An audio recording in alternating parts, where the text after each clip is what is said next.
to be back in beautiful Davos, Switzerland, and to address so many respected business leaders, so many friends, few enemies, and all of the distinguished guests. It's a who's who, I will say that. I've come to this year's World Economic Forum with truly phenomenal news from America. Yesterday marked the one-year anniversary of my inauguration, and today, after 12 months back in the White House, our economy is booming, growth is exploding, productivity is surging, investment is soaring, incomes are rising, inflation has been defeated, our previously open and dangerous border is closed and virtually impenetrable, and the United States is in the midst of the fastest and most dramatic economic turnaround in our country's history. Under the Biden administration, America was plagued by the nightmare of stagflation, meaning low growth, and high inflation, a recipe for misery, failure, and decline.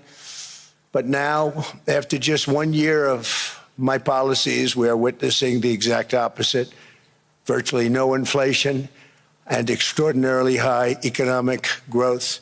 Growth like I believe you'll see very shortly our country has never seen before, perhaps no country has ever seen before.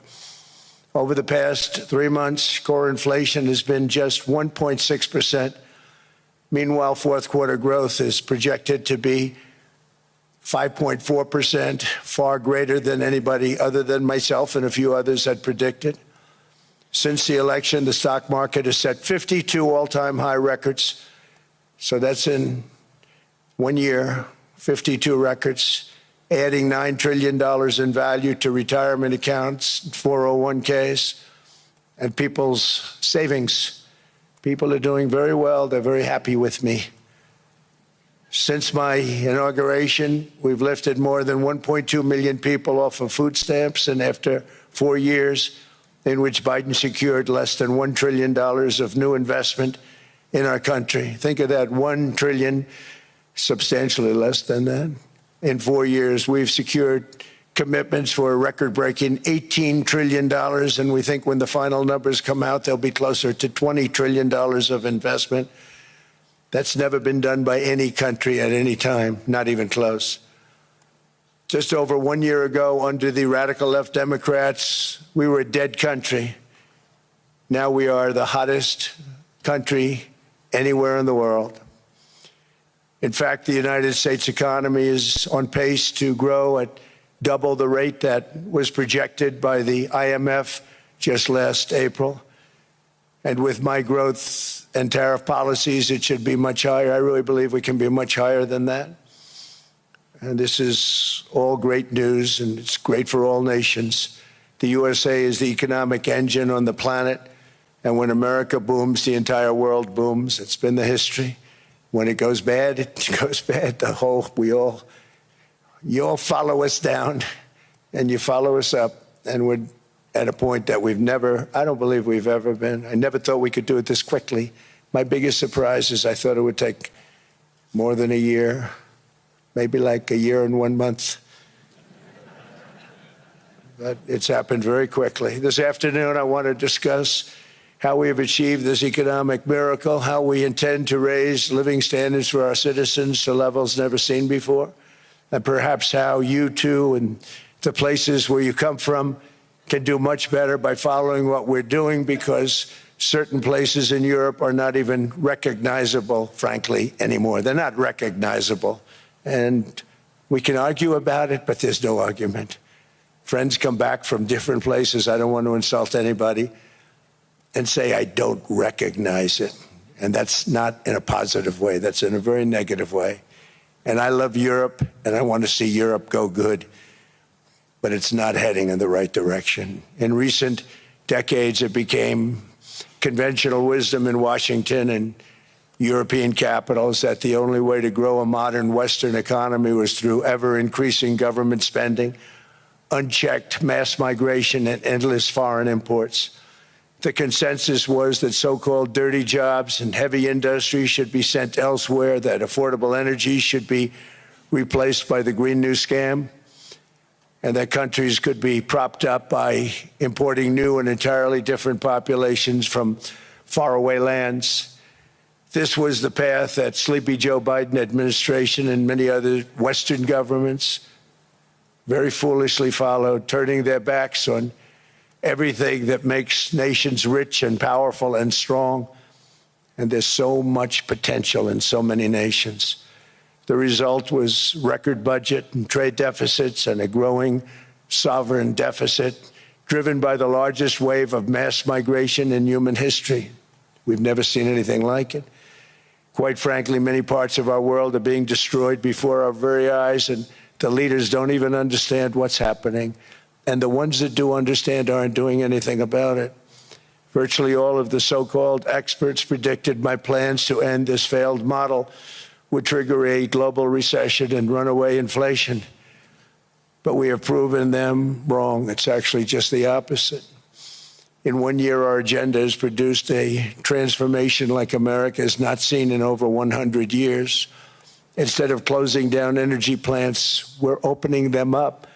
Instead of building ineffective, money-losing windmills, we're taking them down and not approving any. Instead of empowering bureaucrats, we're firing them, and they're going out and getting jobs in the private sector for 2 and 3 times what they were making in government. So they started off hating me when we fired them, and now they love me. Instead of raising taxes on domestic producers, we're lowering them and raising tariffs on foreign nations to pay for the damage that they've caused. In 12 months, we have removed over 270,000 bureaucrats from the federal payrolls, the largest single-year reduction in government employment since the end of World War II. Nobody thought that was coming, but we had no choice. To make a country great, you can't have all federal jobs. We've cut federal spending by $100 billion and slashed the federal budget deficit by 27% in the single year. It's going to go down quite a bit more from that, driving inflation way down from the record highs of the Biden administration. Every month, they went up and up and up. I promised to cut 10 old regulations for every single new regulation. But instead, I've cut, actually, till this point, 129 regulations for every 1 new regulation approved. So every time they come in with a new regulation, we do at least 10, but so far it's averaging out to 129, if you can believe it. In July, we passed the largest tax cuts in American history, including no tax on tips, no tax on overtime, no tax on Social Security for our great seniors. We also provided 100% expensing, that's the one they like, and bonus depreciation for all new equipment and capital investments to help companies expand and shift production to America. They are so in love with that. They build a plant, they're able to deduct it immediately, the whole thing, rather than waiting 38 to 41 years in the old days. This is a miracle taking place. Nobody thought it would ever be done by any country, but it's done by us. It was what made my first term the most successful 4-year term that we've ever had from a financial standpoint. And now we've upped it. This is a 10-year program, not a 1-year program, but you're allowed to deduct everything in 1 year. It used to be 38 to 41 years. With tariffs, we've radically reduced our ballooning trade deficit, which was the largest in world history. We were losing more than $1 trillion every single year, and it was just wasted. It was going to waste. But in 1 year, I slashed our monthly trade deficit by a staggering 77%, and all of this with no inflation, something everyone said could not be done. There were a couple of brilliant people that actually thought I was doing the right thing. I thought I was doing the right thing. Now they all think I'm doing the right thing because they can't believe the numbers. American exports are now up by more than $150 billion. Domestic steel production is up by 300,000 tons a month, and it's doubling over the next 4 months. It's doubling and tripling, and we have steel plants being built all over the country. Nobody thought they'd see that. Factory construction is up by 41%, and that number is really going to skyrocket right now because that's during a process that they're putting in to get their approvals, and we've given very, very quick, fast approvals. In the process, we've made historic trade deals with partners covering 40% of all U.S. trade. Some of the greatest companies and countries in the world. We have countries as our partner, too. The European nations, Japan, South Korea. They're our partners. They've gone into massive deals with us, especially on oil and gas. And these agreements raise growth and cause stock markets to boom, not only in the U.S., but virtually every country that came to make a deal, because, as you've learned, when the United States goes up, you follow. It's really become a staple. In America, I've stopped the nation-wrecking energy policies that drive up prices while sending jobs and factories to the world's worst polluters. They are indeed polluters. Under sleepy Joe Biden, new domestic oil and gas leases fell by 95%. Think of that. Then they wonder, why was gasoline going up so fast? The gasoline actually topped $5 a gallon, and some places $7 a gallon, and more than 100 major power plants were violently shut down by incompetent people that had no idea what the hell they were doing. Under my leadership, U.S. natural gas production is at an all-time high by far. U.S. oil production is up by 730,000 barrels a day, and last week we picked up 50 million barrels from Venezuela alone. Venezuela has been an amazing place for so many years, but then they went bad with their policies. 20 years ago, it was a great country, and now it's got problems, but we're helping them. And those 50 million barrels, we're going to be splitting up with them, and they'll be making more money. They've made it a long time. Venezuela is going to do fantastically well. We appreciate all of the cooperation we've been giving. We've been giving great cooperation. Once the attack ended, and they said, let's make a deal. More people should do that. But Venezuela is going to make more money in the next 6 months than they've made in the last 20 years. Every major oil company is coming in with us. It's amazing. It's a beautiful thing to see. The leadership of the country has been very good. They've been very, very smart. The price of gasoline is now below $2.50 a gallon in many states, $2.30 a gallon in most states. Then we'll soon be averaging less than $2 a gallon. In many places, it's already down even lower, $1.95 a gallon. Numerous states are at $1.99, numbers that nobody has heard for years. Actually, since my last administration, we got it down to around those numbers. I've signed an order directing and approval of many new nuclear reactors. We're going heavy into nuclear. I was not a big fan because I didn't like the risk, the danger.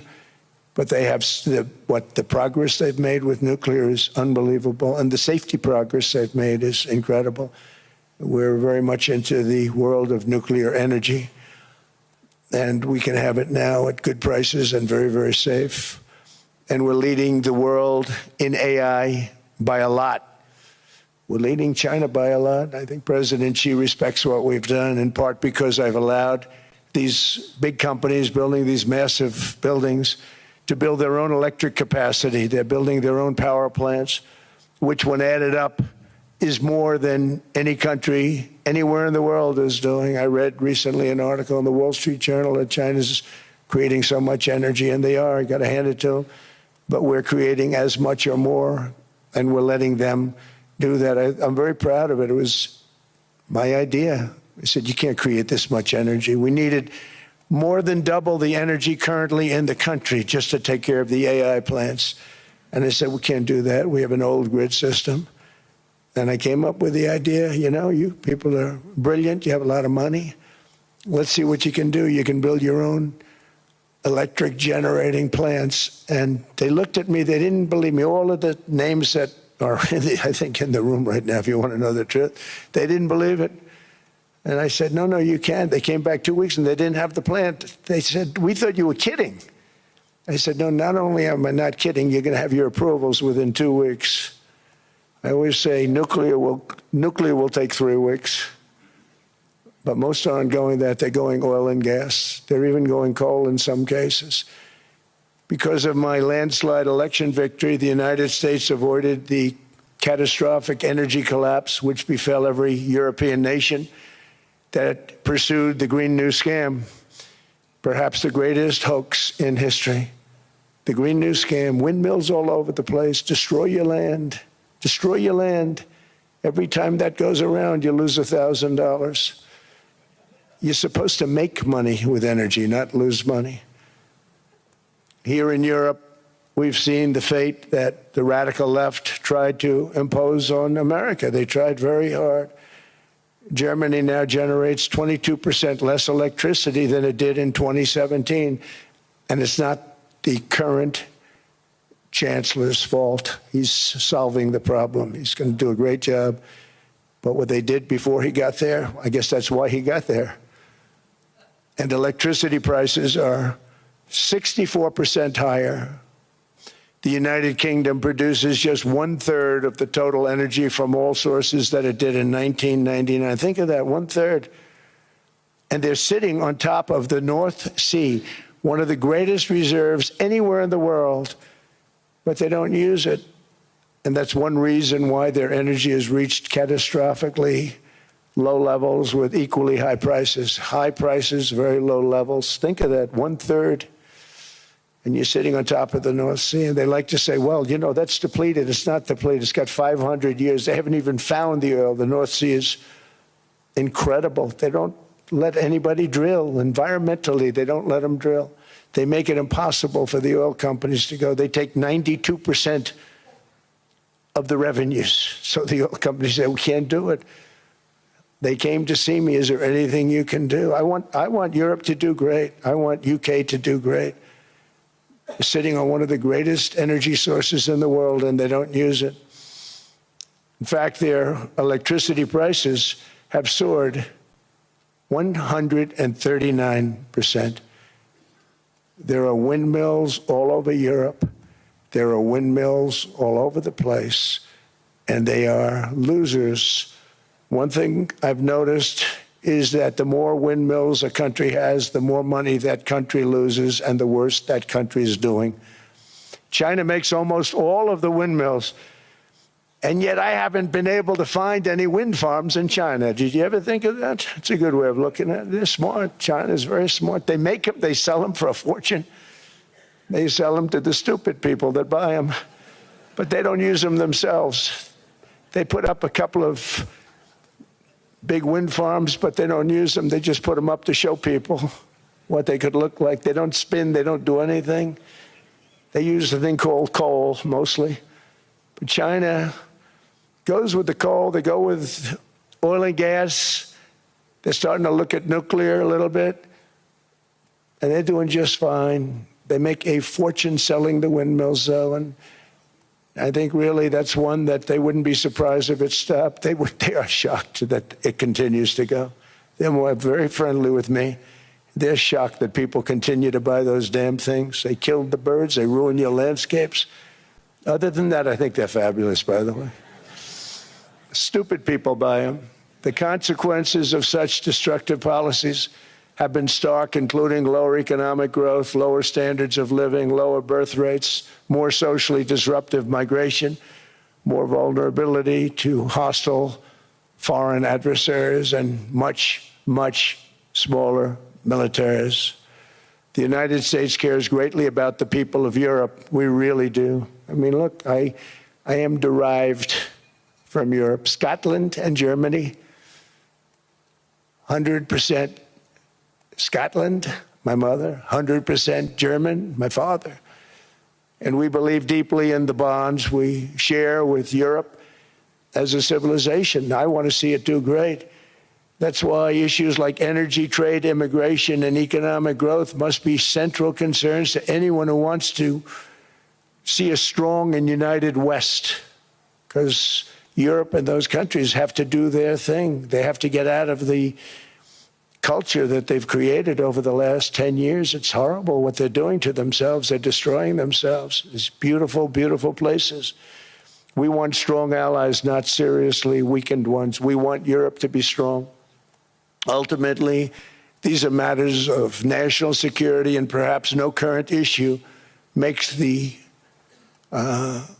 situation more clear than what's currently going on with Greenland. Would you like me to say a few words of Greenland? I was going to leave it out of the speech, but I think I would have been reviewed very negatively. I have tremendous respect for both the people of Greenland and the people of Denmark, tremendous respect. But every NATO ally has an obligation to be able to defend their own territory. And the fact is, no nation or group of nations is in any position to be able to secure Greenland other than the United States. We're a great power, much greater than people even understand. I think they found that out 2 weeks ago in Venezuela. We saw this in World War II, when Denmark fell to Germany after just 6 hours of fighting and was totally unable to defend either itself or Greenland. So the United States was then compelled, we did it, we felt an obligation to do it, to send our own forces to hold the Greenland territory, and hold it we did at great cost and expense. They didn't have a chance of getting on it, and they tried. Denmark knows that. We literally set up bases on Greenland for Denmark. We fought for Denmark. We weren't fighting for anyone else. We were fighting to save it for Denmark. Big, beautiful piece of ice. It's hard to call it land. It's a big piece of ice. But we saved Greenland and successfully prevented our enemies from gaining a foothold in our hemisphere. So we did it for ourselves also. And then after the war, which we won it big. Without us, right now you'd all be speaking German and a little Japanese, perhaps. After the war, we gave Greenland back to Denmark. How stupid were we to do that? But we did it. But we gave it back. But how ungrateful are they now? So now our country and the world face much greater risks than it did ever before because of missiles, because of nuclear, because of weapons of warfare that I can't even talk about. 2 weeks ago, they saw weapons that nobody ever heard of. They weren't able to fire one shot at us. They said, what happened? Everything was discombobulated. They said, we've got them in our sights. Press the trigger, and nothing happened. No anti-aircraft missiles went up. There was one that went up about 30 feet and crashed down right next to the people that sent it. They said, what the hell is going on? Those defensive systems were made by Russia and by China. So they're going to go back to the drawing boards, I guess. Greenland is a vast, almost entirely uninhabited and undeveloped territory. It's sitting undefended in a key strategic location between the United States, Russia, and China. That's exactly where it is, right smack in the middle. Wasn't important nearly when we gave it back. You know, when we gave it back, it wasn't the same as it is now. It's not important for any other reason, you know, everyone talks about the minerals. There's so many places. There's no rare earth, no such thing as rare earth. There's rare processing, but there's so much rare earth. And to get to this rare earth, you got to go through hundreds of feet of ice. That's not the reason we need it. We need it for strategic national security and international security. This enormous unsecured island is actually part of North America, on the northern frontier of the Western Hemisphere. That's our territory. It is therefore a core national security interest of the United States of America. And in fact, it's been our policy for hundreds of years to prevent outside threats from entering our hemisphere, and we've done it very successfully. We've never been stronger than we are now.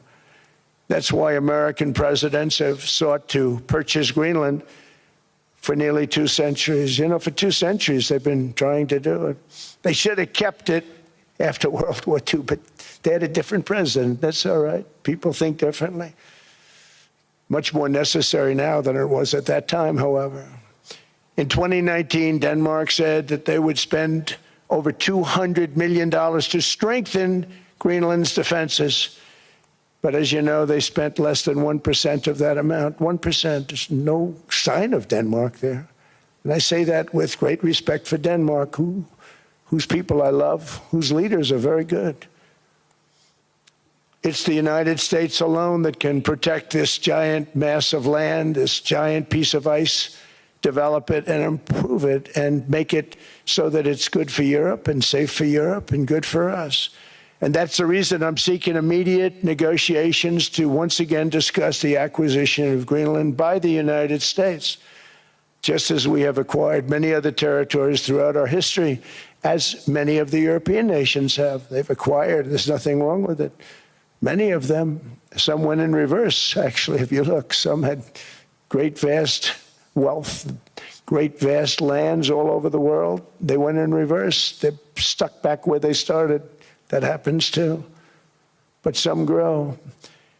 But this would not be a threat to NATO. This would greatly enhance the security of the entire alliance, the NATO alliance. The United States is treated very unfairly by NATO. I want to tell you that. And when you think about it, nobody can dispute it. We give so much and we get so little in return. And I've been a critic of NATO for many years. And yet I've done more to help NATO than any other president by far, than any other person. You wouldn't have NATO if I didn't get involved in my first term. The war with Ukraine is an example. We are thousands of miles away, separated by a giant ocean.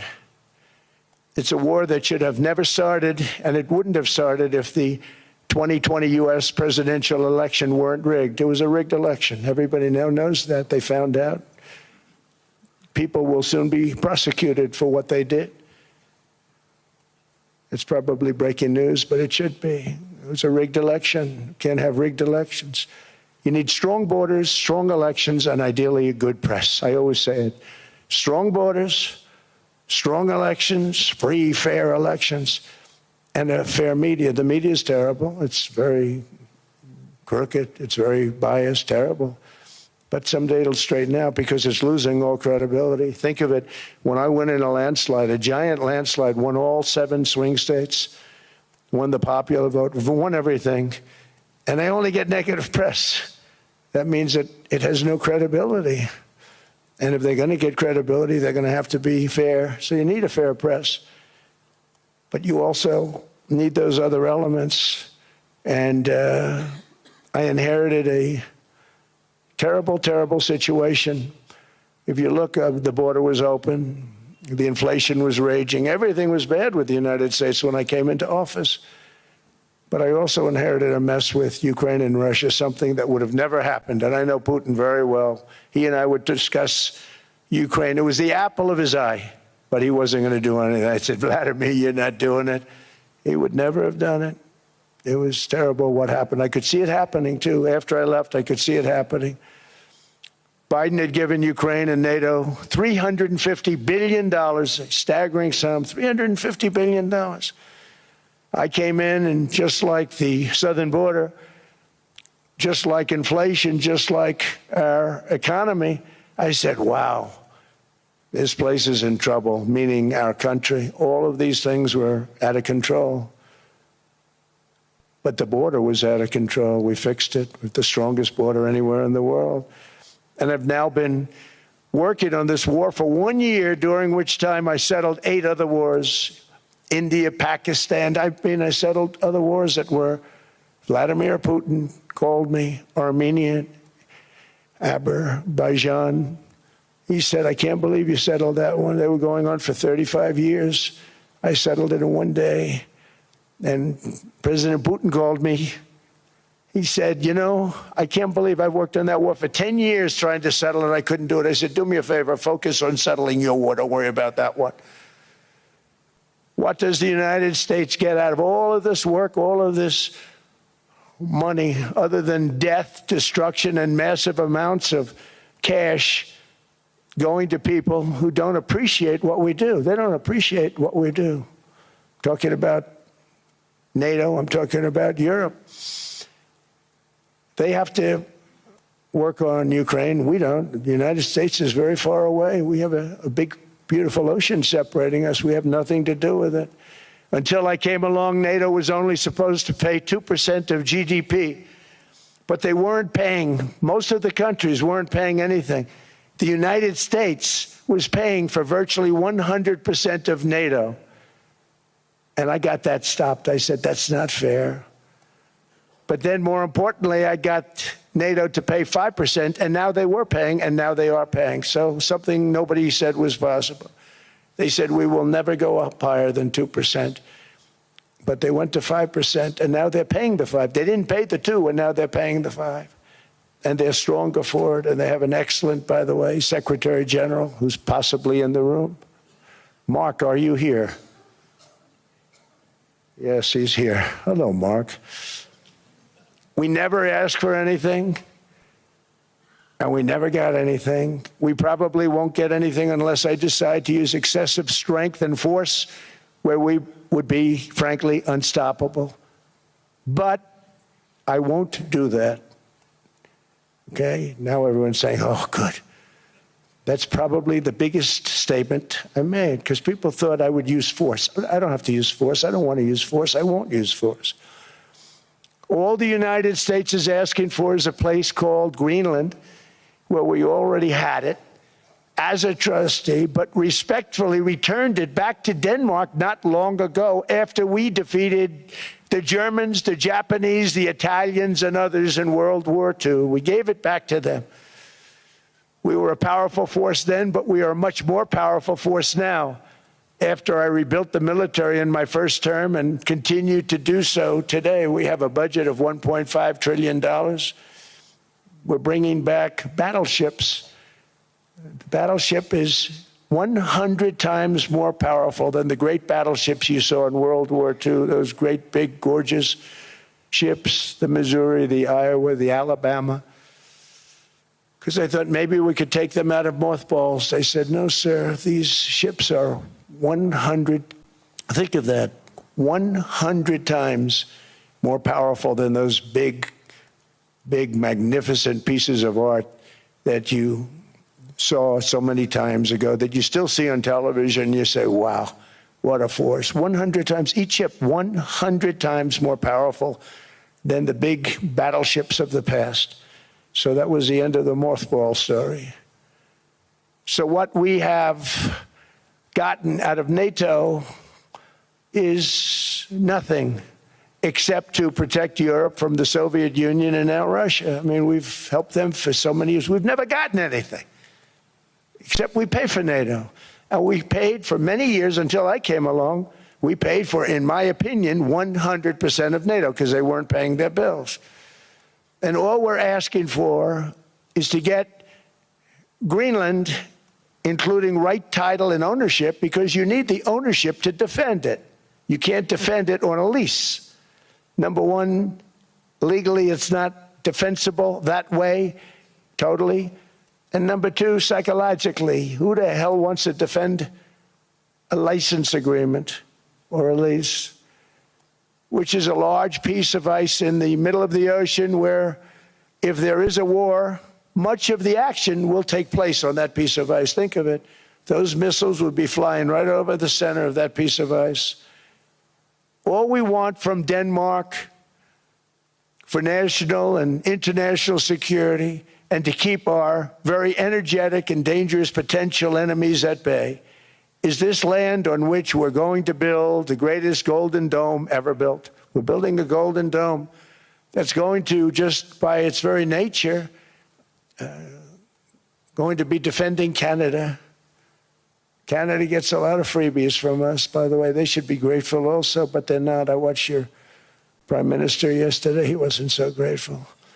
But they should be grateful to us. Canada lives because of the United States. Remember that, Mark, the next time you make your statements. What we did for Israel was amazing, but that's nothing compared to what we have planned for the United States, Canada, and the rest of the world. We are going to build a dome like no other. We did it for Israel. And by the way, I told Bibi, stop taking credit for the dome. That's our technology. That's our stuff. But they had a lot of courage, and they were good fighters, and they did a good job, and we wiped out the Iran nuclear threat like nobody can believe. Nobody's ever seen anything like it. That, Venezuela, taking down Soleimani, wiping out al-Baghdadi when he tried to reinstitute ISIS. We did a lot. I did a lot of big things, all perfectly executed. Everyone was perfectly executed. Somebody told me that, a military expert told me, sir, everything you've done has been perfectly executed. I said, I know. So other presidents have spent, whether foolishly or not, trillions and trillions of dollars on NATO and gotten absolutely nothing in return. We've never asked for anything. It's always a one-way street. Now they want us to help them with Ukraine. And we say, we're going to. I'm really helping, not even them. I want to see, last week, if you saw, it was 10,000 soldiers, but last month it was 31,000 soldiers died. 31,000. That's this room times, the number of people in this room times 30. Think of it. 30,000 soldiers died in 1 month. The month before it was 27,000. The month before that it was 28,000. The month before that it was 25,000. It's a bloodbath over there. And that's what I want to stop. It doesn't help the United States, but these are souls. These are young people. Look like you, look like some of you right in the front row. They go to war. Their parents are so proud. Oh, there he goes, comes back. 2 weeks later, they get a call, your son's head's been blown off. I want to stop it. It's a horrible war. It's the worst since World War II. They keep going, they'll exceed World War II. The numbers are staggering, how many people they've lost. They don't want to talk about it. Ukraine and Russia lost just tremendous amounts. And I'm dealing with President Putin, and he wants to make a deal, I believe. I'm dealing with President Zelensky, and I think he wants to make a deal. I'm meeting him today. He might be in the audience right now. But they got to get that war stopped because too many people are dying, needlessly dying. Too many souls are being lost. It's the only reason I'm interested in doing it. But in doing it, I'm helping Europe, I'm helping NATO, and I've until the last few days when I told them about Iceland, they loved me. They called me daddy, right, last time. A very smart man said, he's our daddy. He's running it. I was like running it. I went from running it to being a terrible human being. But now what I'm asking for is a piece of ice, cold and poorly located, that can play a vital role in world peace and world protection. It's a very small ask compared to what we have given them for many, many decades. But the problem with NATO is that we'll be there for them 100%. But I'm not sure that they'd be there for us if we gave them the call. Gentlemen, we are being attacked. We're under attack by such and such a nation.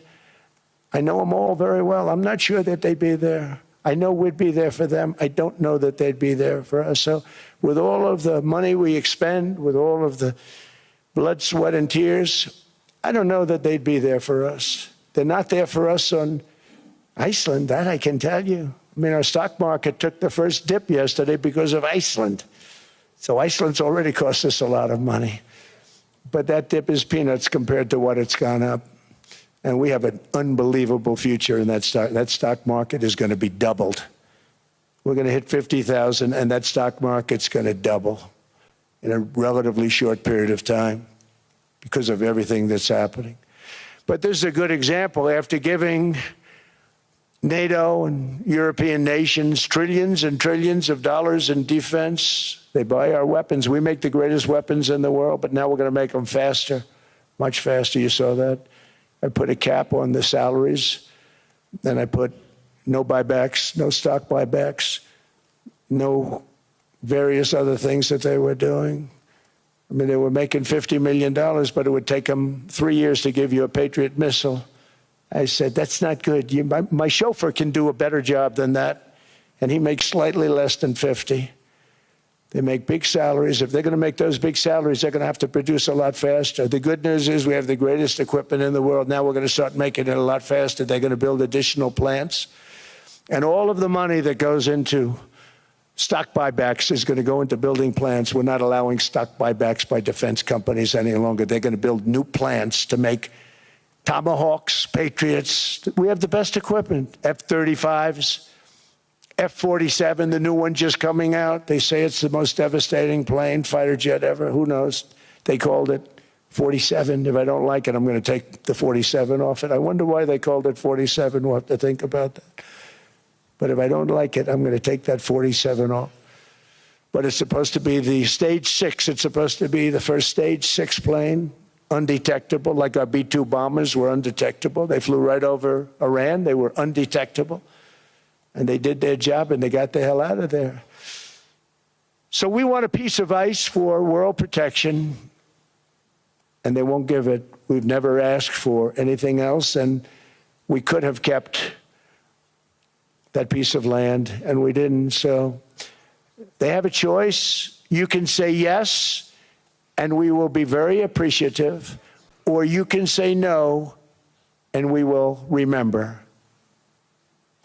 A strong and secure America means a strong NATO, and that's one reason why I'm working every day to ensure our military is very powerful, our borders are very strong, and above all, our economy is strong because national security requires economic security and economic prosperity, and we have the greatest that we've ever had. Biden and his allies destroyed our economy and gave us perhaps the worst inflation in American history. They say 48 years, I say forever, but I think 48 years is the equivalent to forever. Whether it's 48 years or ever, it's terrible, costing the typical family $33,000. What they did to this country should never, ever be forgotten. It's early, but he has to be rated as the worst president we've ever had by far. The auto pen did much of the damage. The auto pen, he was the auto pen president, because I don't believe a sane president would have ever signed the kind of things that he signed. But now grocery prices, energy prices, airfares, mortgage rates, rent, and car payments are all coming down, and they're coming down fast. We inherited a mess, but we've done a hell of a job in 12 months. Under my most favored nation policy for drug prices, the cost of prescription drugs is coming down by up to 90%, depending on the way you calculate. You could also say 5, 6, 7, 800%. There are two ways of figuring that. But we have a favored nations policy that every president wanted, no president was able to get. I got it, and other nations approved it. And I had to use tariffs in order to get it because they said, no way. In other words, a pill that costs 10% in London costs $130. Think it costs $10 in London, costs $130 in New York or in Los Angeles. And I'd say, boy, that's bad. Friends of mine would say, you know, we go to London, you can buy the stuff for nothing. We go all over the world, we can buy it for nothing. Because basically America was subsidizing every nation in the world because presidents allowed them to get away with it. It became very tough. So when I called up Emmanuel Macron, I watched him yesterday with those beautiful sunglasses. What the hell happened? But I watched him sort of be tough. But he was at $10 for a pill. And I said, Emmanuel, and I have all the big pharmaceutical companies are in total agreement. It wasn't easy, by the way. They're tough, smart. They've been getting away with the scam for a long time. But they gave it up. But they said, you'll never get the countries to approve it. I said, why is that? Because they won't. They always said, we're not paying any more. Get the rest for the United States. So over the years, they stayed the same. We just went up, up, up. And I mean, we would pay 13, 14, 15 times more than some certain countries would. So I said, no, they'll approve it 100%. Sir, you'll never get them to approve it. I said, I guarantee you. But I actually started with Emmanuel, who probably is in the room too. And I like him. I actually like him. Hard to believe, isn't it? And I said, Emmanuel, you're going to have to lift the price of that pill to $20, maybe $30. Think of that. That means it's a doubling of prescription drugs. Might be a tripling, might be a quadrupling. It's not easy. No, no, no, Donald, I will not do that. I said, yes, you will, 100%. He said, no, no, no. You're asking me to double. I said, Emmanuel, you've been taking advantage of the United States for 30 years with prescription drugs. You really should do it, and you will do it. I have no doubt. In fact, I am 100% sure you're going to. No, no, no, I will not do it. Because yes, in all fairness to him, he has to double or triple. Because the world being a bigger place than the United States, it's not that you meet in the middle. You just have to go up some, and we come down a lot. They go up a little, we come down a lot. So we're at $130, they're at 10. So they may have to go to 20 or 30. No more than that. I said, Emmanuel, you're going to be doubling or tripling? No, no, no. I said, here's the story, Emmanuel. The answer is you're going to do it, you're going to do it fast. And if you don't, I'm putting a 25% tariff on everything that you sell into the United States and a 100% tariff on your wines and champagnes. And that's about 10 times more than what I'm requesting. And you're going to do it. I don't want to go public with it, but you may make me do that. No, no, Donald, I will do it. I will do it. It took me, on average, 3 minutes a country, saying the same thing. You will do it. They all said, no, no, no, I will not do it. You're asking me to double the cost of prescription. I said, that's right, because you've been screwing us for 30 years. And they said, we will not do it. I said, that's all right. On Monday morning, we're putting a 25, 30, 50. I gave different numbers for different countries. This is also national security we're talking about. Not fair. We're not going to subsidize the whole world. And every one of those countries have agreed to do it. So one of the biggest things that I've done is the fact that we have now most favored nation. We will pay whatever the lowest price is in the entire world. So our drug prices are going to be coming down by staggering 90%. Again, you could say 1,000%, 2,000%. Depends on the way you want to figure it, but we'll go with the way the fake news likes it better because it sounds, can you imagine a 90% reduction sounds much worse. But drug prices are going to be coming down tremendously in all the nations, and I appreciate them doing it, but they did it, in all fairness, without tariffs. I wouldn't have been able to get it done. After declining $3,000 under Biden, real incomes are up in the United States by $2,000, $3,000, and even $5,000 and more. Home ownership has always been a symbol of health and vigor of American society, but that goal fell out of reach for millions and millions of people in the Biden era because interest rates went up so high. Today, I'm taking action to bring back this bedrock of the American dream. In recent years, Wall Street giants and institutional investment firms, many of you are here, many of you are good friends of mine, many of you are supporters. Sorry to do this to you, I'm so sorry. But you've driven up housing prices by purchasing hundreds of thousands of single-family homes, and it's been a great investment for them. Often as much as 10% of houses on the market. You know, the crazy thing is a person can't get depreciation on a house, but when a corporation buys it, they get depreciation. Okay, that's something we're going to have to think about too. I don't know if too many people think about that. You buy a corporation, they buy 500 houses, they buy hundreds of thousands, they buy 500 houses, they can take depreciation. A person sweats and works and buys one house they can't. But homes are built for people, not for corporations, and America will not become a nation of renters. We're not going to do that. That's why I have signed an executive order banning large institutional investors from buying single-family homes. It's just not fair to the public. They're not able to buy a house. And I'm calling on Congress to pass that ban into permanent law, and I think they will.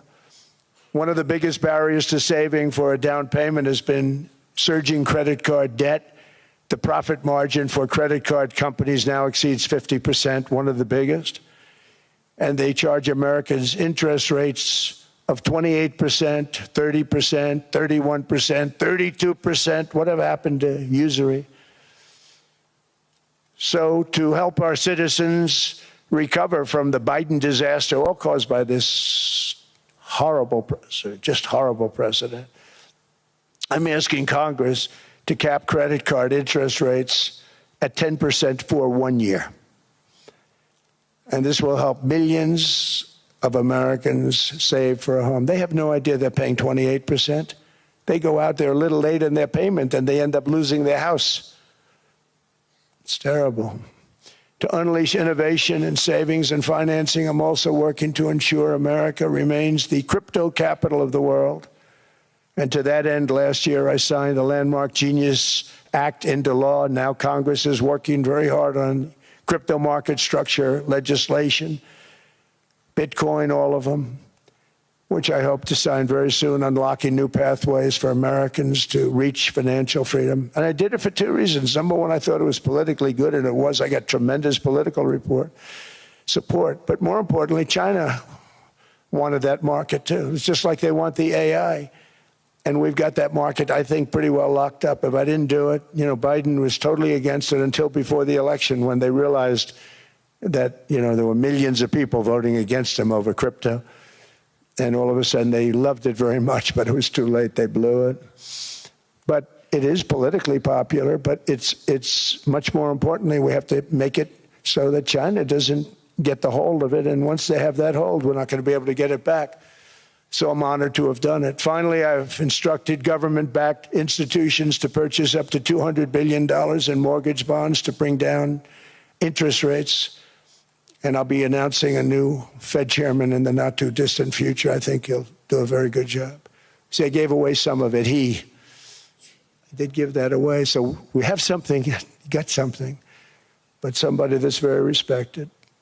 They're all respected. They're all great. Everyone that I interviewed is great. Everyone could do, I think, a fantastic job. Problem is they change once they get the job. They do. They're saying everything I want to hear, and then they get the job. They're locked in for 6 years. They get the job, and all of a sudden, let's raise rates a little bit. I call them, sir, we'd rather not talk about this. It's amazing how people change once they have the job, but it's too bad. Sort of disloyalty, but they got to do what they think is right. We have a terrible chairman right now. Jerome, too late Powell. He's always too late. And he's very late with interest rates, except before the election. He was just fine for the other side. So we're going to have somebody that's great, and we hope he does the right job. Last week, the average 30-year mortgage rate dropped below 6% for the first time in many years. Another major factor in driving up housing costs was the mass invasion of our borders. And I have to say one thing about housing, because nobody ever says this. I am very protective of people that already own a house, of which we have millions and millions and millions. And because we have had such a good run, the house values have gone up tremendously. And these people have become wealthy. They weren't wealthy. They become wealthy because of their house. And every time you make it more and more and more affordable for somebody to buy a house cheaply, you're actually hurting the value of those houses, obviously, because the one thing works in tandem with the other. And I don't want to do anything that's going to hurt the value of people that own a house, who for the first time in their lives are walking around the streets of whatever city they're in, very proud that their house is worth $500,000, $600,000, $700,000. Now, if I want to really crush the housing market, I could do that so fast and people could buy houses, but you would destroy a lot of people that already have houses. In some cases, they've mortgaged their house, and the mortgage would be very low, and all of a sudden the mortgage without any changes becomes very high, and they end up losing the house. I'm not going to hurt, and I speak with Scott, who's doing a fantastic job, and Howard, who's doing a fantastic job, and all of my people. And I always say, look, you know, I can crush the hell out of the market. We can drop interest rates to a level, and that's one thing we do want to do. That's natural. That's good for everybody. You know, the dropping of the interest rates, we should be paying a much lower interest rate than we are. We should be paying the lowest interest rate of any country in the world, because without the United States, you don't have a country. I mean, I had a case with Switzerland. We happened to be in Switzerland. Maybe I'll give you a quick story. But they were paying nothing. They make beautiful watches, great watches, Rolex, all of them. They were paying nothing to the United States when they sent their product in. And we had a $41 billion deficit. $41 billion with this beautiful place. Flew over it, isn't it nice? So I said, let's put a 30% tariff on them so that we get back some of it, not all of it at all. We'd still have a deficit, big deficit. We had 41 million. That's a big deficit. And I said, let's put a tariff on. Different tariffs, different places. You're all party to them. In some cases, victims to them. But in the end, it's a fair thing. And most of you realize that. But we put a 30% tariff on Switzerland, and all hell broke loose. They were calling, I mean, like you wouldn't believe. And I know so many people from Switzerland, incredible place, incredible, brilliant place. But I then realized that they're only good because of us. And there's so many other examples. I mean, us, probably other places, but a majority of the money they make is because of us, because we never charged them anything. So they come in, they sell their watches, no tariffs, no nothing. They walk away, they make $41 billion on just us. So I said, no, we can't do that. So I'm going to bring it up. I still would have a deficit pretty substantial, but I brought it up to 30%. And I guess Prime Minister, I don't think President, I think Prime Minister called a woman, and she was very repetitive. She said, no, no, no, you cannot do that, 30%. You cannot do that. We are a small, small country. I said, yeah, but you have a big, big deficit. You may be small, but you have a bigger deficit than big countries. He said, no, no, no, please, you cannot do it. Kept saying the same thing over and over. We are a small country. And he said, but you're a big country in terms of, and she just rubbed me the wrong way, I'll be honest with you. And I said, all right, thank you, ma'am, appreciate it. Do not do this. Thank you very much, ma'am. And I made it 39%. And then all hell really broke out. And I was paid visits by everybody. Rolex came to see me. They all came to see me. But I realized, and I reduced it, because I don't want to hurt people.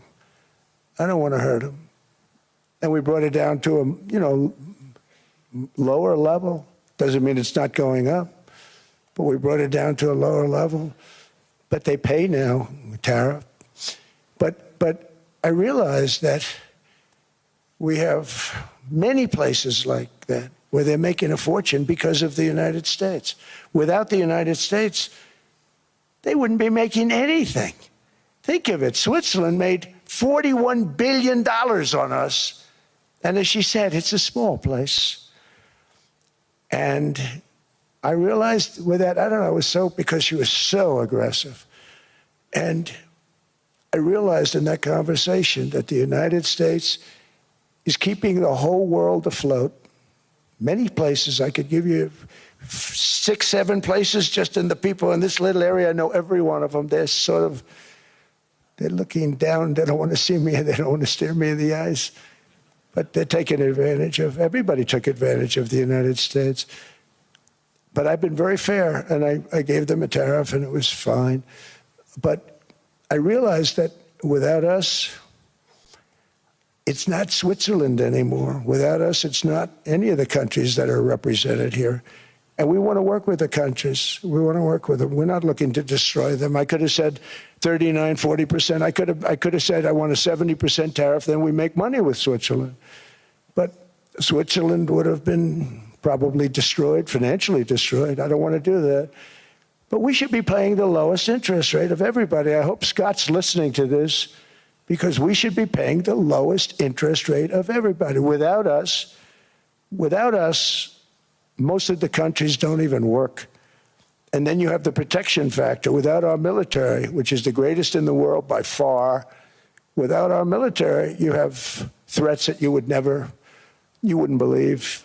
You wouldn't believe. You don't have threats because of us, and that's because of NATO. One other thing, and I have to say it so importantly, in the old days, and I used to say I'm the youngest in the room. Now I'm among the older. I hate to say it. I don't feel old, but I'm among the older. But I remember not long ago, 20, 25 years ago, when good news came out about, let's say, the United States. The United States had a great quarter. The United States had a great month. All the stocks went up. And that's the way it's supposed to be. Now when they say the United States had a record quarter, it's unbelievable how well it's doing, all the stocks crash because they say, oh no, inflation, they're going to raise interest rates. And they do. Some of these stupid people like Powell, they raise interest rates. And what they do is they stop you from being successful. It used to be when we had a great quarter, a great month, great earnings, great anything, any good news, the stock market went up. That's the way it's going to be. We got to do that again, because that's the way it should be. Now when we have a great month, they want to kill it. Like we did over 5%. People were surprised. We should do 20%. We could do 25%. When we announce good numbers, and the reason is they're so petrified of inflation. And growth doesn't mean inflation. We've had tremendous growth with very low inflation. In fact, growth can fight inflation, proper growth. So we want to get back to the days when we announce great numbers, because we're going to be announcing phenomenal. You know, all these factories that are being built at record, thousands of businesses are being built right now. Remember, $18 trillion is invested. I think the second number is 3, and that was China many years ago. Investments in the country from outside. 18 trillion, nobody's ever seen. And that's money coming in and building things, factories. Thousands of businesses are being built, thousands. Hundreds of big factories, car plants are moving back to the United States. They're coming in from Canada, they're coming in from Mexico, from Japan. Japan's coming in and building plants here in order to avoid tariffs. They're coming in from China, they're coming in from all over the world. We have more plants being built now, car plants, than we've ever had built, even in the heyday from the 1940s and 50s. And they're bigger. They don't use renovations anymore where they take an old plant, they rip it down, they build a brand new plant, super modern plant. But it's happening at levels that nobody's ever seen. In 2024, the U.S. built less than 2 million new homes, but Biden admitted more than 8 million new migrants. And those days are over. In 2025, for the first time in 50 years, the United States had reverse migration. Boy, that was nice. And these were criminals that were being taken out of our country because they allowed people to come into our country from jails, from gangs, drug dealers, murderers. 11,888 murderers. We've gotten most of them out. And then ICE gets beat up by stupid people from leadership in Minnesota. We actually are helping Minnesota so much, but they don't appreciate it. Most places do. You know, Washington, D.C. is the safest place now in the United States. It was a very dangerous place to walk, and now you can walk with your wife, your kids, right through the middle of the city. Right now, Washington, D.C. is as safe as it gets. It was one of the most unsafe, I had to admit. We sent in the military, the National Guard. Within 2 months, it was great. Within 3 months, it's like a really great place and a safe place and a beautiful place. It's even been cleaned up. The graffiti's gone. The fences are gone. We don't have to worry about fences anymore. All of the places, the grasses are cut. and replaced with new grass in many cases. It's all going to happen in the spring. But Washington and D.C. is beautiful again, and it's safe. New restaurants are opening up. They were all closing. Now you can't get into a restaurant. Restaurants in Washington, D.C. are all opening. Memphis also, Memphis, Tennessee, New Orleans, Louisiana. We're there for 3 weeks. We've cut the crime down by 64% within another month. We'll have virtually no crime there. We can do that all over. We're going to help the people in California. We want to have no crime. I know Gavin was here. I used to get along so great with Gavin when I was president. Gavin's a good guy. And we're going to, if he needed it, I would do it in a heartbeat. I'd love to see. We did help them a lot in Los Angeles, a lot with the early in my term when they had some problems. But we would love to do it. I will say this, if I were a Democrat governor or whatever, I would call up Trump. I'd say, come on in, make us look good. Because we're cutting crime down to nothing. And we're taking people out, career criminals who are only going to do bad things, and we're bringing them back to their countries. But where we've done it, it's been amazing. And we have a capacity to do it at much greater levels. We're cutting illegal aliens off welfare and other government benefits, and I have directed that starting immediately, there will be no more payments to sanctuary cities because they are really just sanctuaries for criminals. They're really protecting criminals, and those are the ones we have to get out of the country. Murderers, drug dealers, the mentally insane. They emptied their mental institutions into the United States.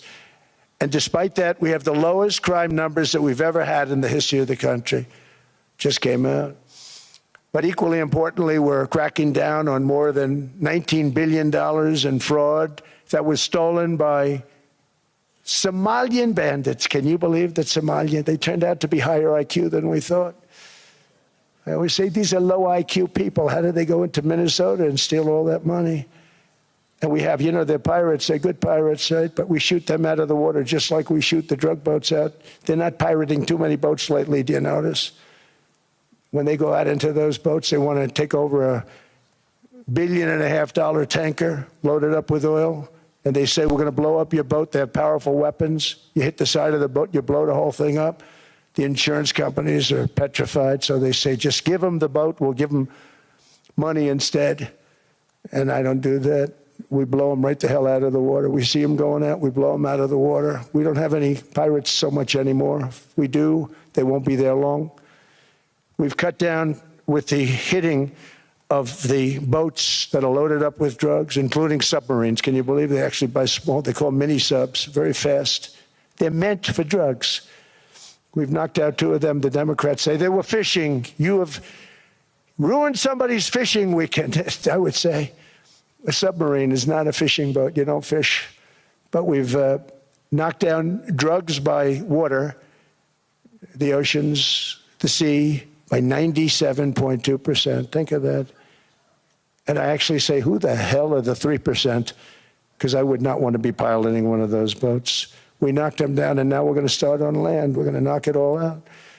The land is the easy part. What we did on sea is incredible, and that's our great military. The situation in Minnesota reminds us that the West cannot mass import foreign cultures which have failed to ever build a successful society of their own. I mean, we're taking people from Somalia, and Somalia is a failed, it's not a nation. Got no government, got no police, got no military, got no nothing. And then we have this fake congressperson who they just reported is worth $30 million. You believe this? Ilhan Omar, talking about the Constitution provides me. She comes from a country that's not a country, and she's telling us how to run America. Not going to get away with it much longer, let me tell you. The explosion of prosperity and conclusion and progress that built the West did not come from our tax codes. It ultimately came from our very special culture. This is the precious inheritance that America and Europe have in common. We share it. We share it, but we have to keep it strong. We have to become stronger, more successful, and more prosperous than ever. We have to defend that culture and rediscover the spirit that lifted the West from the depths of the Dark Ages to the pinnacle of human achievement. We live in an incredible, changing period. It's an unbelievable time, but we have to take advantage of the time that we're in. In our hands are technologies that our ancestors could scarcely have. I mean, they couldn't have even dreamt some of the things that we see today. And so rapidly they're produced. I mean, AI, 2 years ago, nobody ever heard of the term, and now everybody's talking about it. And it can have some very good purpose. It could also have some dangerous purpose, and for that we have to watch out. But some tremendous things are happening because of it. And we're leading by so much. We're doing so well. But opportunities that are bigger and grander than ever before in human history are right before us. It is the pioneers in this room. Many of you in this room are true pioneers. You're two truly brilliant people.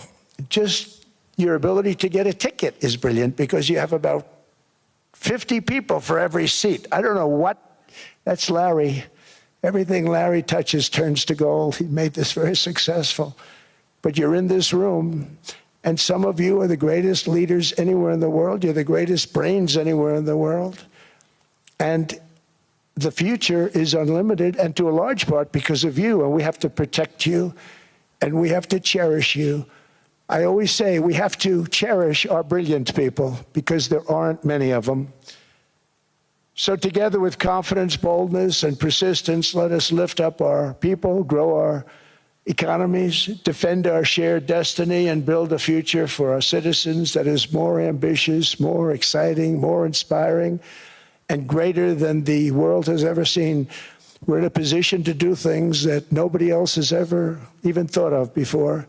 And many of the people in this room are the ones that are doing it, and I want to congratulate you, and I'm with you all the way. You can do things that nobody else can even think about. So I congratulate you on your tremendous success. And the United States is back, bigger, stronger, better than ever before. And I'll see you around. Thank you all very much. Thank you very much.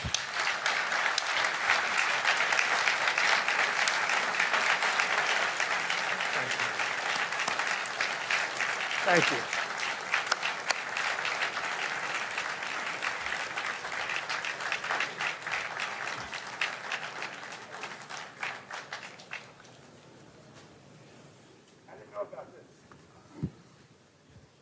This was supposed to be a nice fire chat, Mr. President. Yes, good. I got set up. No, I did know. You made the job for the moderator really easy. Thank you, Mr. President, for your speech. I do have a few follow-up questions, if it's okay. Sure.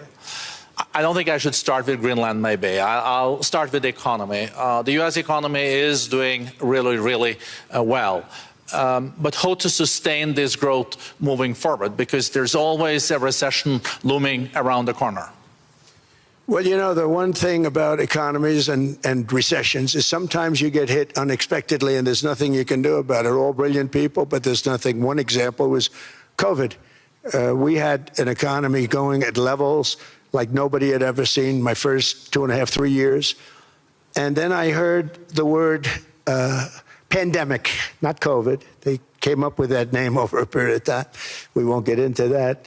But I heard the word pandemic. And I had a poll come out that was so strong just prior to that. And I was with the two best pollsters, McLaughlin and Fabrizio. And they said, sir, George Washington and Abraham Lincoln, if they came back and ran as president and vice president, they couldn't beat you. And then what happened is the following day, I was told to stay tuned because there's something really bad happening in China. There are bodies laying all over Wuhan, right around that certain building that we talk about. I always said it came from Wuhan. It did come from Wuhan. And there were body bags. We saw it by satellite. And they said, there are strange things happening in China. And so it began. And we ended up with the COVID, and the whole world suffered. We did a phenomenal job. I don't think we got the credit we deserved. We did something that Operation Warp Speed, which some people say was one of the greatest military feats ever. We did a great job. Used our military, used a lot of people. But sometimes you get hit with things, nothing you can do. You get hit with things like that unexpectedly. and we got through it. And when I left, the stock market was higher than it was previous to the COVID coming up. And I called it a great achievement. But things happen, bad things happen. The things that we can stop are wars if we're smart. That we can stop. Those are a matter of being intelligent and having intelligent people on the other side, because wars are the worst of all. Wars are worse than anything. But we can stop wars because that's sort of up to us. But things like dust flying in the air, wherever COVID comes from or whatever comes, sometimes you have to be a little bit lucky. But we are poised to have an economy like no other, not only in this country, but anywhere. And you know, when you hear the kind of numbers that I can tell you that Scott Bessent was with me the other day, and he's looking at numbers. He said, I can't. And that's all he's done his whole life, pretty much your whole life. Scott, you weren't going to be a football player, I don't think. Scott was not that great at football, but he was always good at numbers, right? And he was looking at numbers. He said, I've never seen anything like this. We're poised to do things that no other country has ever done. And, you know, luck, I hate to say it, but we need a little luck. We don't want to get hit by something that nobody could have thought. Whoever thought we were going to hit by a pandemic? You know, when I heard the word pandemic, I said, oh, that's an ancient problem. World War I, they lost 100 million people. It actually ended World War I. A lot of people don't know. The Spanish flu in World War I ended the war because all the soldiers were sick. The soldiers were so sick on both sides, and that war was raging, and they were all dying from the Spanish flu. They were sick as dogs. They couldn't fight. So, you know, you don't know how that would have turned out. But so we do, I mean, subject to that, and I always have to put a caveat in for it, but we're poised to have the greatest growth of any large country, I think any country that there's been. When you look at what's happening in the United States, it's really amazing. Thank you. One thing that maybe keeps you up at night, I know you don't sleep that much anyway, Mr. President, is the debt. The U.S. debt is high, is now the biggest expenditure on your budget. How to get out of that impasse? Well, the big thing is growth. I mean, growth is the way. If we grow like this, we go from having a $37 trillion. We go from having high debt to low debt. But we also are cutting expenses, you know, the old-fashioned way. We have extraordinary growth. I think we're going to be growing our way out. I think we're going to be paying off debt. We're taking in tremendous money from tariffs fairly. And again, I'm using them judiciously. You know, Switzerland's a case study. I could have gotten much more. I could have asked for much more. But we're using them judiciously. But I think growth, most importantly, and then cutting costs. Now, if you take a look at Minnesota, $19 billion in fraud and other things. People going to airports, they came into the country, they don't have 10 cents, and they're leaving with hundreds of thousands of cash in their bags. When we get to that, and our DOJ, Pam, and Todd, and all the people that work over there, and all of the people that work in here, I can tell you, Scott Bessent is working on that. It's a priority, right? You have your whole team. We're in there looking for where this money is coming from, how much it is. It could be more than $19 billion. Can you believe that? That's just one state. If we were able to cut out 50% of the fraud, 50%, and we should be able to do better than that, we would have a balanced budget without having to talk about even growth. So we have a lot of options, but we're working very hard on that. That's a big deal. It's not just the protests, the fake protests done by agitators and, you know, professional insurrectionists. That's what they are. They're professional troublemakers. But we are looking very strong at the money too in Minnesota and other places. I think, Mr. President, also the $500 billion invested in artificial intelligence and the frontier technologies last year also were driving growth exponentially in the U.S. Well, AI has been a big factor. AI is massive. I mean, Mark Zuckerberg showed me a plant where he put it over a map of Manhattan, and it was basically the size of Manhattan. This is not, I said, you got to be kidding. It's a plant that was miles long, miles wide, very high. I don't think it was high like the Empire State Building, but it was high. And it literally covered most of the island of Manhattan. That's called a big plant. And, you know, when I heard they're going to spend $50 billion building it, I said, you know, if you spend $50 million, you can build a nice little shopping center. If you spend $500 million, you can build a good shopping center. But how do you spend $50 billion? When I looked at this thing, I said, you think you'll be able to do it for that? It's amazing when, you know, some of the plants that I see, and I see them all. And again, so big as we're letting them build their own electric generation. This way we have no problem. And otherwise they'd be complaining. There'd be nobody able to be, you know, we have an old grid system. And not only that, they're going to sell at a very cheap price the excess electricity that they create back into our grid. So that'll solve some problems for certain states that don't have enough electricity. We also know that on the AI, there is fierce competition between the US as the largest economy in the world, 27% of the global GDP and 5% of the global population, not doing that badly, and China. And we know that that competition is very tough on AI. I know you're heading to a state visit to China in April. How do you see the US-China relationship moving forward? Are you able to combine this tough competition with also collaboration? So I've always had a very good relationship with President Xi and with President Putin. Talk about, you know, the larger powers. But I've always had a very good relationship with President Xi of China. He's an incredible man. What he's done is amazing. He's highly respected by everybody. And I do now. I mean, now I have good. It was very severely interrupted by COVID. I used to call it the China virus, but he said, do you think you could use a different name? And I decided to do that because why should we have a problem over that? But I would do that, and they were. You're a true diplomat, huh? I became a diplomat for the first time. Well, you know who taught me that? Marco Rubio. Marco Rubio. He said, let me teach you about diplomacy. Hey, any guy that gets approved by 100% of the votes, think of it, he got liberal Democrats and radical right Republicans to approve him. He's the only one. The next one was like lost 45 votes, right? But he got all 100 votes voting for him. And at first I wasn't happy about it. I said, wait a minute, I don't like that. And now it turns out that the Democrats probably wish they didn't do that. And Marco has been fantastic. Marco, stand up, please. You have done a great job as Secretary of State. He's going to go down as the best Secretary of State. And Scott, and we have Susie, who's the first female Chief of Staff, and she's the best Chief of Staff, too. And I see Howard Lutnick, who I know spoke.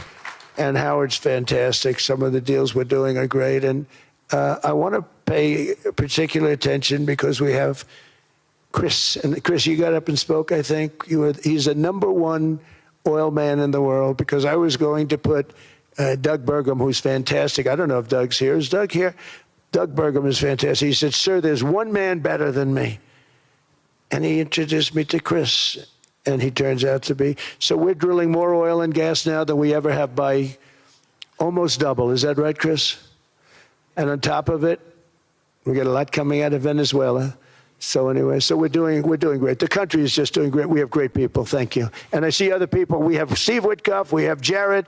I got so many people. I'm in trouble because when I go back, they're going to be people with long faces. Sir, you didn't introduce me. I got so many people. And we have a lot of the greatest people anywhere in the world. I know them all.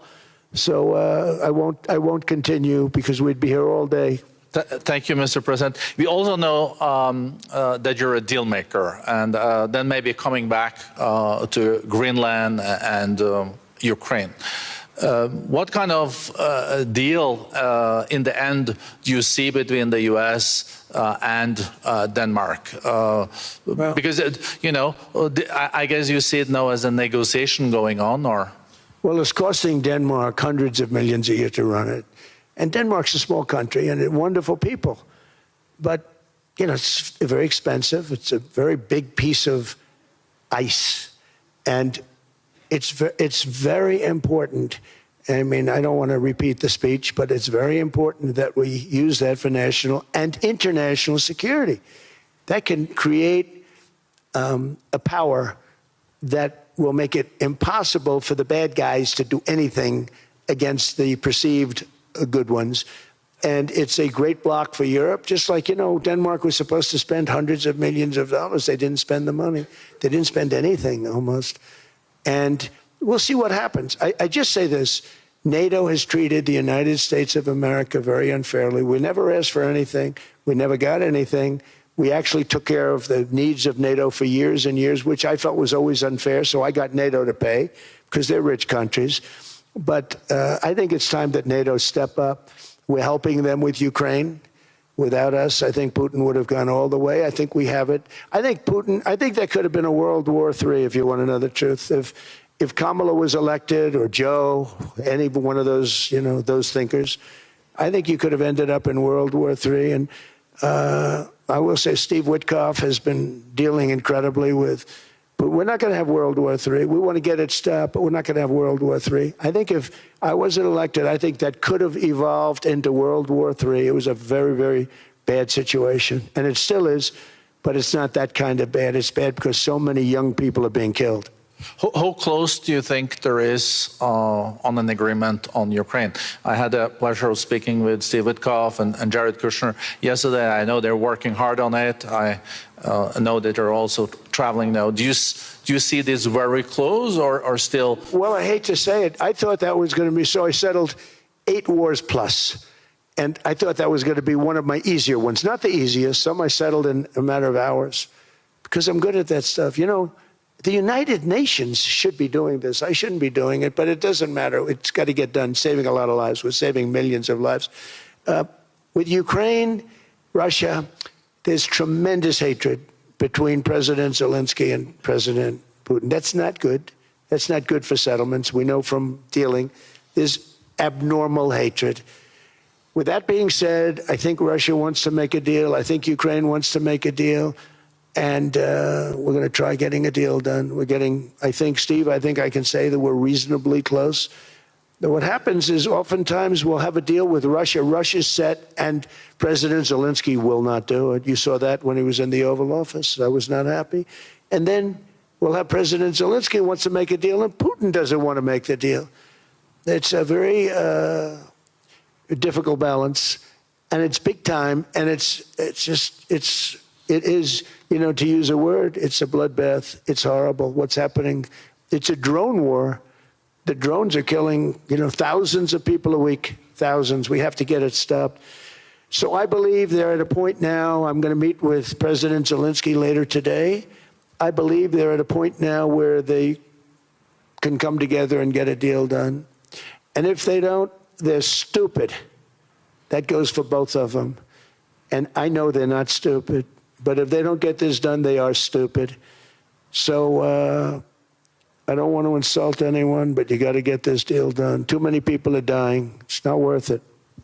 President Sisi is sitting on the first row here. He spoke earlier today and also complimented you on the Gaza deal. I think there will be a signing tomorrow. Of course, there are different views on this, but how important do you think this signing is on the Board of Peace? And do you think this is going to sustain? Do you think we now will see Gaza reconstructed and the billions of US dollars invested? I do. I think we have peace in the Middle East.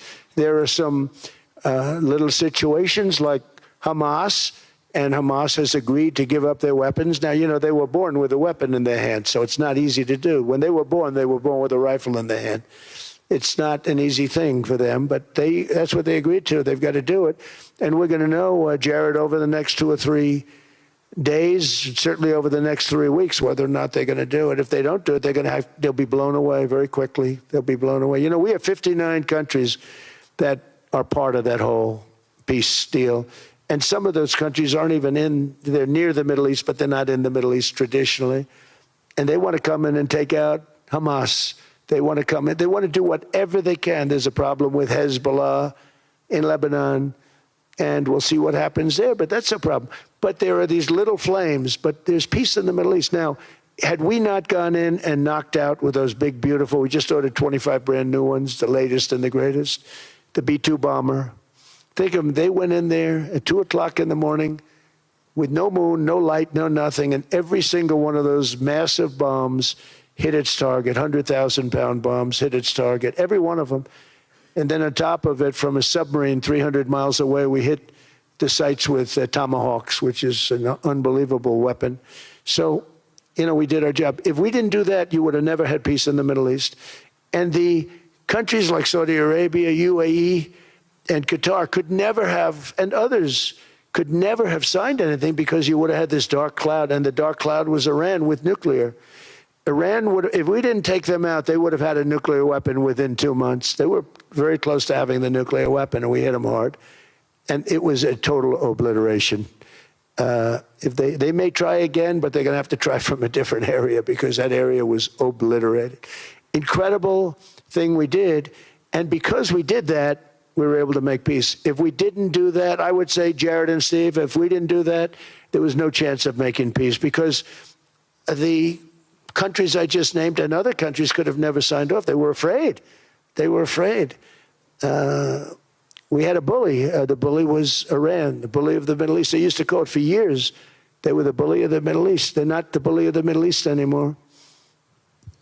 Mr. President, I know you even had to change plane last night, so I guess you didn't have much sleep, but I think but your energy is still there. I know you have several bilateral meetings. I know you're also hosting a reception.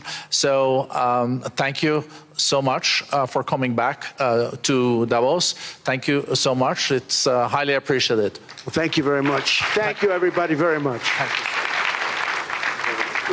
Thank you.